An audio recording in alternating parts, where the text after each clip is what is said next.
I'm at my limit. Please, you have to say something to him. I had reached the end of my patience. What the hell out of the blue? It's not out of the blue. I've asked you many times before, haven't I? You should have told him too. I had appealed to my husband to ask my brother-in-law to leave the house. You are asking to kick my brother out of the house even though he has nowhere to go? How can you say such a thing when you are his sister-in-law? That's right. You are really a scumbag. The one who came to me was my husband's mother. Both of them were talking to me as if it was my fault. This is a story of my own experience with a family member who was a total jerk. My name is Lisa. I married my current husband Mike when I was 28 years old. We met on an arranged marriage. It was my boss's recommendation. I had been devoted to karate since I was a child. When I was a student, love was a secondary concern. I spent every day in karate and struggled to balance it with my studies. Of course, after I entered the workforce, I had no desire to get married. But I had never been in love properly, and it was difficult for me to find a boyfriend. I didn't really know how to build a relationship with a man. My boss at work was concerned about me. He introduced me to my current husband, who was a good friend of his. My first impression of him was that he was a kind man. He was a government employee, but he seemed very calm, like a pacifist. I wanted to get married by the time I was 30, if possible. I took a liking to him, and I immediately accepted his offer of a relationship. The rest of our relationship went well, and it did not take long for us to fall in love with each other. I especially liked his honesty and kindness. I thought, I might be able to make it with this man. After a while, he proposed to me, and I readily accepted. We were to be married. My parents, who are wealthy and owned several houses as vacation homes, gave me one of their houses. You can choose any house you like. I chose a house that was just right, not too big, not too small. It was a normal house, a little bigger than a normal house. It had enough room for a child in the future and a garden. It was convenient for transportation, and there were stores close by, so I chose this house. My husband, who usually doesn't show his emotions too much, said to me at that moment, Wow, it's amazing. Is it really okay to get such a splendid house? I remember my husband muttering apologetically. Our happy life was about to begin. I had no doubt in my mind. The wedding ceremony ended without incident, and our newlywed life began. A few months later, however, my father-in-law, who had been suffering from a chronic illness, passed away. My husband has one younger brother, but I never had a chance to see him because he was living and working in a factory in the suburbs. I myself met him for the first time at the wedding, and the next time was only at my father-in-law's funeral. With the death of my father-in-law, my mother-in-law was left alone at my in-laws' house. My husband began to contact my mother-in-law frequently. Then, around the same time, my mother-in-law began to visit our home frequently. It is true that my husband was the older brother, and perhaps he felt responsible for her as the eldest son. It is not hard to understand why he was worried about his mother, who was left alone. However, I was busy with work at the time, and my home was the only place where I felt at ease. I was a little concerned that my mother-in-law was sitting there as if it was a matter of course when I came home. One day, after a few months of such routine, my husband said to me, Hey Lisa, what do you think about my mother moving in with us? What? I was puzzled with my husband's sudden comment. What is this out of the blue? She's coming here so often already. When I said that, he replied, It must be hard for her to come all the way here every time. So why doesn't she just come and live with us? My husband said with a twinkle in his eye. It was as if he had just come up with the best idea of the lifetime. Wait a minute. I don't know how to respond when you say that out of the blue. We have our own lives to lead. I pleaded with him. This house is too big for the two of us. We've got plenty of room. I think my mother would benefit in many ways if we lived together. He did not listen to my opinion. After that, I did not react well, but my husband kept on talking. He told me he was worried about leaving his mom alone if anything happened to her. To be honest, I wasn't too keen on the idea, as we had just started our newlywed life. But if my husband was worried, I couldn't say no. While I was mulling over my answer, my mother-in-law sold her family home. I was half forced into a situation where I had to accept my mother-in-law. At first, I blamed my husband, who had taken the liberty of talking to her. We don't have a family home anymore. She has no place to live, and I don't have a choice. I lost all interest in talking back to him. After that, my life was mentally difficult. I was not harassed by what is commonly referred to as wife baiting, but I did receive a lot of criticism from my mother-in-law. "You're the wife, you know." I hated it. "You are married to my son. You're his wife, and you should serve your husband's family." She seems to have such an old-fashioned way of thinking. If I put my work first for a moment, she would say to me, "You are a wife. Please be more aware of that." She said this repeatedly. Because of this, after my mother-in-law came to town, I couldn't stand to be at home. Days at work became more and more frequent, as I had to work overtime. I was able to deal with the sarcastic comments from my mother-in-law in my own way every day. I was still able to live an ordinary life. That is until something like this happened. A few years later, my brother-in-law told me that he is quitting his job at the end of the year and coming back to his parents' house. My brother-in-law, who had been working as a living worker in the suburb for a long time and had never contacted us, suddenly reported this to me, my husband, and my mother-in-law. My husband and mother-in-law and I were all surprised at the suddenness of the situation. And there was something more we had to think about. The place he was coming back to had already been sold and was gone. There was no place for him to live as he pleased. My brother-in-law, who was ready to come back to his parents' house, blamed my husband and mother-in-law for selling the house without permission. "I didn't hear anything about you selling our house. Why did you decide this on your own?" My brother-in-law is what is commonly referred to as a mischievous person. He was not only flamboyant in appearance, but also rough in tone. To be honest, I didn't like that kind of person. I wanted to stay away from them as much as possible. "I'm sorry, but I was worried about Mom living in that house by herself. I thought you were going to live elsewhere and work for a long time." My husband tried to calm him down, but my brother-in-law replied, "Oh, I don't know. You can't just decide. Take responsibility, you shitty brother." He yelled this to my husband. My husband was supposed to be the older brother, but he just freaked out at that comment from my brother-in-law. In the end, he couldn't say anything back.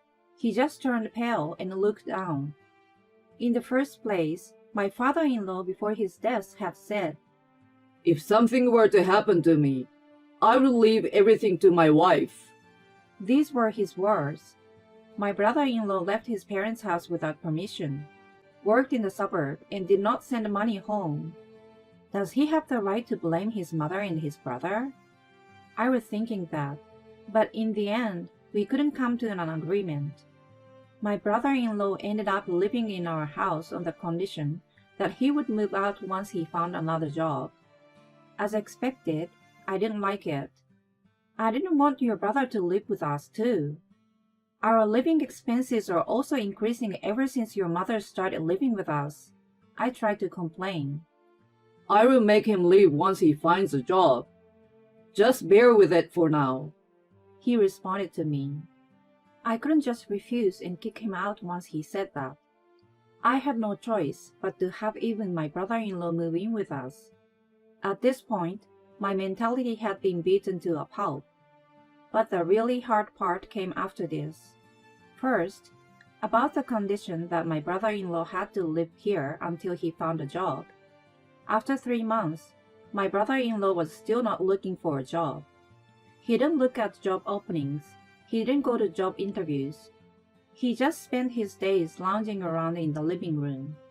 He would stay in his room and play music loudly. He spent hours alone watching TV in the living room. My stress was building up more and more. To top it all off, I had just come home from work. Is dinner ready yet? Do the laundry quickly, will you? I was treated like a housekeeper. I could not stand it any longer and complained to my husband. Hey, about your brother. Can't you do something about the way he treats me like I'm his housekeeper? Housekeeper? He thinks of you as his sister and adores you. My husband laughed. He adores me? What do you mean? He orders me around. I'm treated like a housekeeper. I'm not a servant in this house. When I got so emotional, he said, That's fine.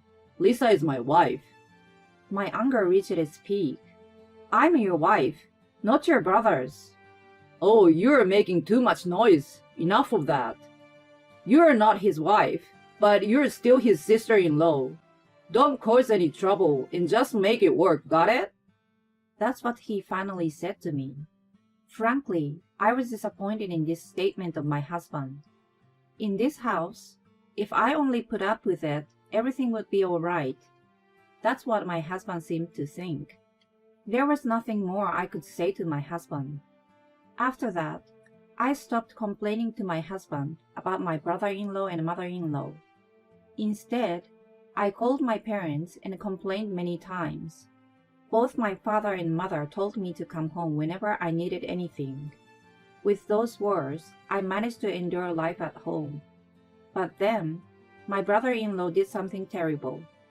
When I returned home after work, I found a fire truck parked in front of my house. I approached it to see what was going on, but was stopped by a man holding a regulation line. Several firefighters came out of the front door, and my husband and mother-in-law thanked them. What happened? After following the departing fire truck with my eyes, I confronted my husband. What happened? Why was there a fire truck at our house? My husband looked at his mother and muttered awkwardly. My brother was smoking a cigarette, and the cigarette butt caused a fire. I was so surprised and angry that I let out that loud voice. They gave me the details, and apparently a cigarette butt caused a minor blight, and my mother-in-law panicked and called my husband and the fire department. Then why didn't she call me? I knew because my return home happened to coincide with a firefighter leaving. But if I had come home without knowing anything, would they have kept quiet? I asked them that, but they both remained silent. Irritated by the two of them, I hurried to my brother-in-law's room and opened the door without knocking. You can at least knock. I looked around the room, ignoring my brother-in-law, who was getting angry with me. I saw a large burn mark on the carpet just under the bed. Ever since his arrival, the whole house smelled of cigarettes, and even that was stressing me out. And to top it off, my favorite carpet was burned to a crisp. I had reached the end of my patience. I complained to my husband in front of my mother-in-law and brother-in-law. I've reached my limit. You need to say something too. My husband was horrified. What's the matter with you all of a sudden? Is all he said. It's not all of a sudden. I've asked you many times before, haven't I? You should have made it clear to him too. I appealed to my husband to ask my brother-in-law to leave the house. Then my husband sighed deeply and said in a tiresome tone, You are asking me to kick my brother out of the house when he has no place to go. How can you say such a thing when you're his sister-in-law? Yeah, you're his sister-in-law, so how can you say such a thing to him? You are terrible. The one who came at me was my husband's mother. Both of them were talking as if it was my fault. Why should I be blamed? After all, this is my precious house that I inherited from my father. Aside from my husband, My mother-in-law and brother-in-law, who came to live in the house afterwards without permission, are in a position to complain? For once, I couldn't back down. Get out of my house! That's what I told them. You are kicking my brother out of the house? If you can't stand him, then you get out. With that, my husband left the room. My brother-in-law was watching the situation with a grin on his face. I felt somewhat empty and went back to my room. The next day, when I came home from work, the key to the front door would not work. No matter how many times I tried, the keyhole didn't fit. And when I rang the intercom, there was no response. Then, a notification on my phone, alerting me to a text from my husband. I changed the locks on the house over here. I will let you back in after you get your head straight. That's what it said. Don't be silly. If you want to do that, then fine. I will get out. So I went back to my parents' house and explained this to my father and mother. After hearing what I had to say, my parents' face grew increasingly grim. Leave the rest to your father. My father consulted a lawyer he knew.